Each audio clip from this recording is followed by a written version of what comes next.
वक्फ के नाम पर लाखों हेक्टर जमीन पूरे देश में है। वक्फ कानून में बदलाव के बाद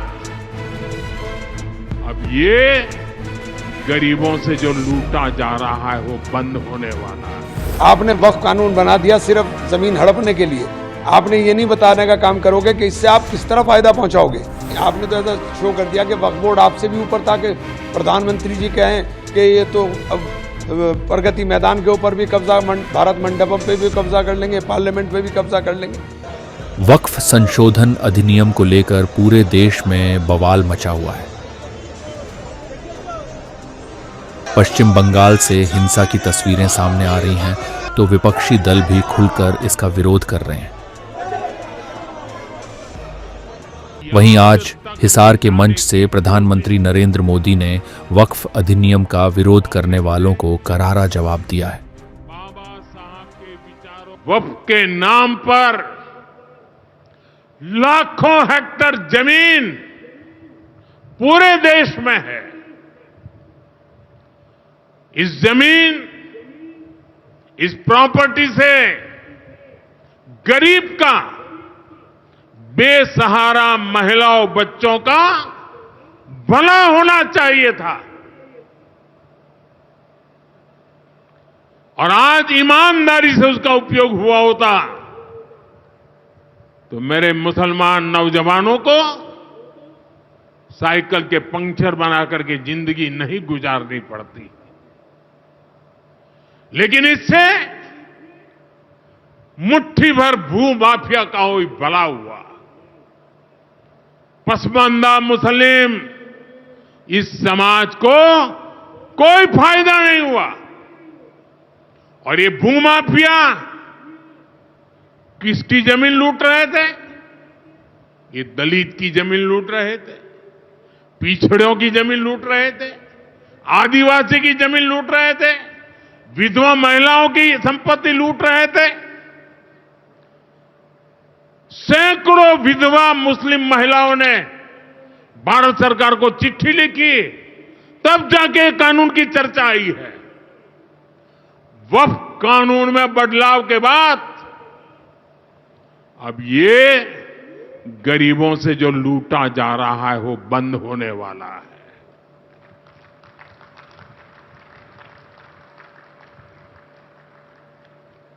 और सबसे बड़ी बात, हमने एक बहुत बड़ा जिम्मेदारीपूर्ण महत्वपूर्ण काम किया है। हमने इस वक्फ कानून में एक और प्रावधान किया है। अब नए कानून के तहत, वक्फ के कानून के तहत किसी भी आदिवासी की जमीन को हिंदुस्तान के किसी भी कोने में आदिवासी की जमीन को, उसके घर को, उसकी संपत्ति को ये वक्फ बोर्ड हाथ भी नहीं लगा पाएगा। लेकिन इस बीच कांग्रेस नेता इमरान मसूद ने पीएम मोदी के बयान का जमकर इसका विरोध किया। क्या कुछ कहा, सुनिए। पिछले 10 साल से आपकी सरकार, प्रदेशों में आपकी सरकार, आपने कितने वक्फ के भूमाफियाओं को जेल भेजा, कितनों के खिलाफ आपने कार्रवाई की, और कौन वो भूमाफिया आपने चिन्हित करने का काम किया। आपने तो भूमाफियाओं को खुली छूट दे दी इस कानून के अंदर। आपने सजा के प्रावधान को हटा दिया, आपने लिमिटेशन एक्ट हटा दिया, जिससे वो लोग जो कब्जा धारक लोग हैं वो एडवर्स पोजीशन में सुप्रीम कोर्ट में चले जाएं। तो जो आप कह रहे हो उल्टा, ठीक उसके उल्टा आप कानून में कर रहे हो। तो आपके कहने में और करने में दोनों में बहुत फर्क है। दूसरा, उन्होंने अभी ये भी कहा है कि मुस्लिम कांग्रेस जो है वो तुष्टीकरण की राजनीति करती है, मुस्लिम समुदाय को कोई फायदा नहीं पहुंचाया आज तक, उनको शिक्षा से वंचित रखा, उनको गरीब रखा, उनको कुरीतियों में बढ़ाया। आपकी 10 साल की सरकार ने अलीगढ़ मुस्लिम यूनिवर्सिटी का फंड लगातार घटा दिया क्योंकि उसके पीछे मुस्लिम लगा हुआ है।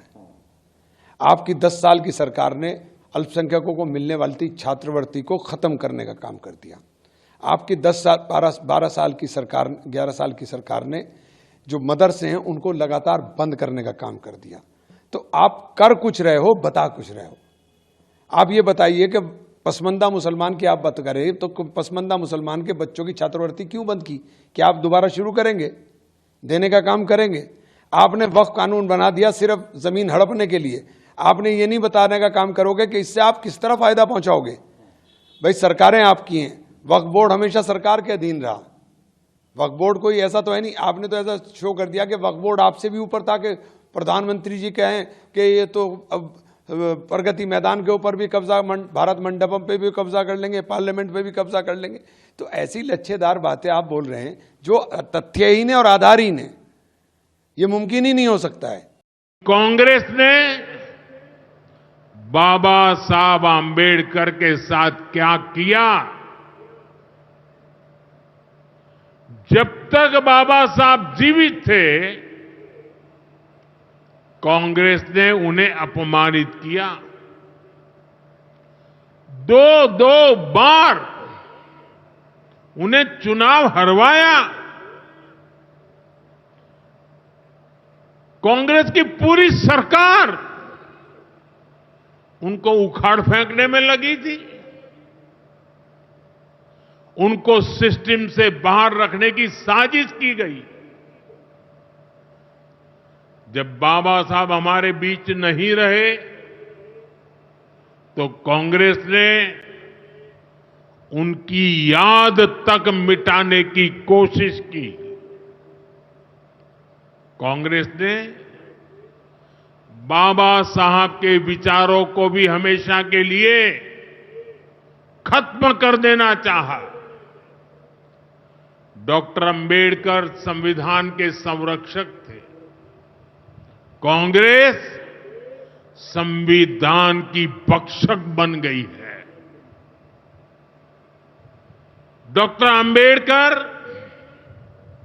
समानता लाना चाहते थे, लेकिन कांग्रेस ने देश में वोट बैंक का वायरस फैला दिया। साथियों, बाबा साहब चाहते थे कि हर गरीब, हर वंचित गरिमा से जी सके, सर ऊंचा करके जिए, वो भी सपने देखें, अपने सपने पूरे कर सके। लेकिन कांग्रेस ने एससी, एसटी, ओबीसी को सेकंड क्लास सिटीजन बना दिया। कांग्रेस के लंबे शासनकाल में कांग्रेस के नेताओं के घर में स्विमिंग पूल तक पानी पहुंच गया, लेकिन गांव में नल से जल नहीं पहुंचा। आजादी के 70 साल बाद भी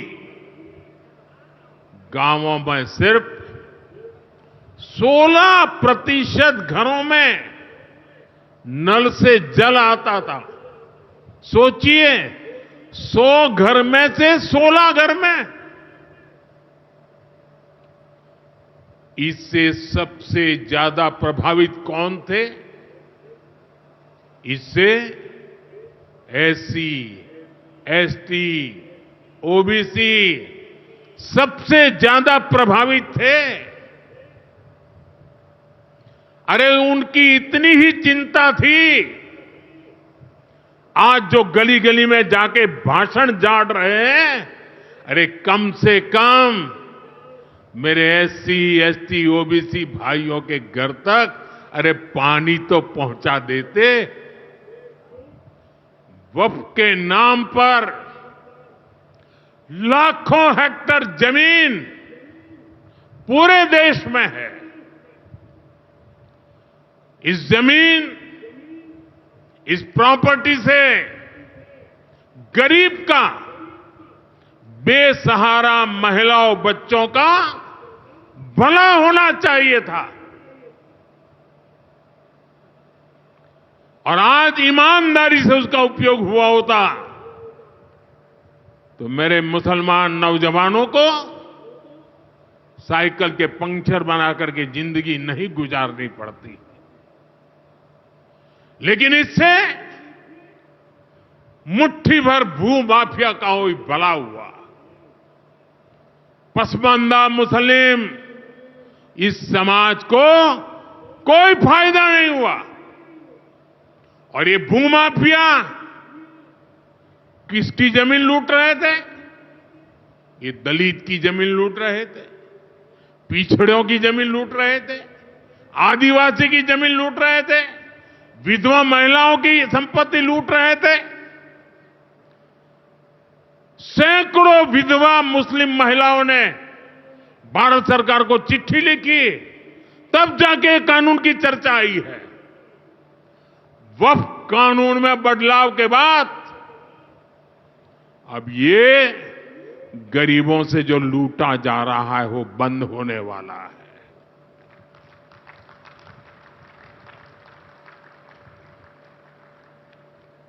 और सबसे बड़ी बात, हमने एक बहुत बड़ा जिम्मेदारीपूर्ण महत्वपूर्ण काम किया है। हमने इस वक्फ कानून में एक और प्रावधान किया है। अब नए कानून के तहत, वक्फ के कानून के तहत किसी भी आदिवासी की जमीन को हिंदुस्तान के किसी भी कोने में आदिवासी की जमीन को, उसके घर को, उसकी संपत्ति को ये वक्फ बोर्ड हाथ भी नहीं लगा पाएगा।